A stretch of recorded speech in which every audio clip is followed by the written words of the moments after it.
Well, the amendment introduced by Michigan Congressman Bart Stupak and included in the House's version of the health care reform is a thorn in the side of some Democrats. And now Congressman Stupak is warning his fellow Democrats not to take his amendment out or change any of the language to effectively make it null and void. This, of course, is about abortion. He says if they do so, there will be, quote, hell to pay. Ralph Reed is the former executive director of the Christian Coalition and founder of the Faith and Freedom Coalition. He joins us this morning. Good morning to you, Ralph.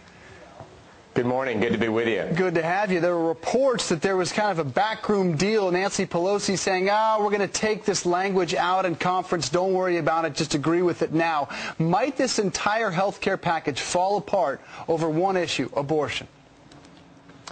Well, I think we're on the verge of a civil war breaking out in the Democratic Party over this issue. And I have to tell you, it's really interesting because it turns conventional wisdom on its head.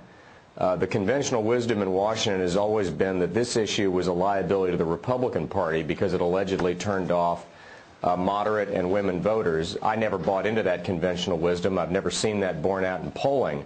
But what's actually happened now is this has become a huge liability to the Democratic Party. You had 64 Democrats, count them, 64, roughly 1 out of every 4 members of that caucus who voted for Stupak.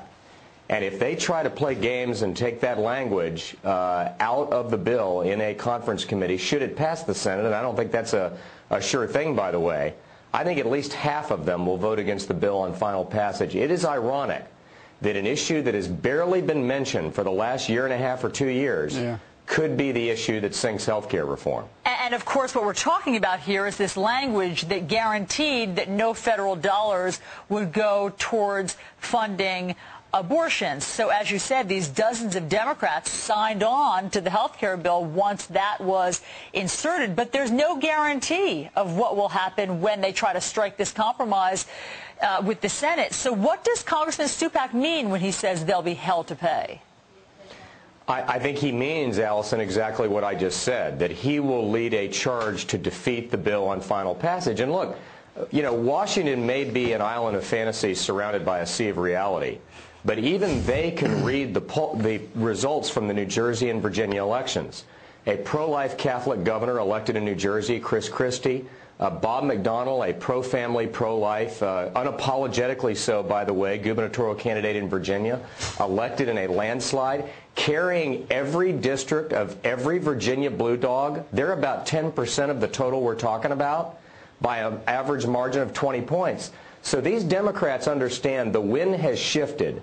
And I personally think that this is on the verge of being a family feud, that it doesn't matter if you get Harry Reid, Nancy Pelosi, and Barack Obama around a table in the Roosevelt Room in the White House. I don't see how they square this circle, because either a Barbara Boxer in the Senate or a Bart Stupak in the House is going to blow this bill up if they don't get their way on the abortion issue. Should be a heated debate lies ahead. Ralph Reed, we appreciate it. Have a good day. You bet. Good to be with you. Thank you.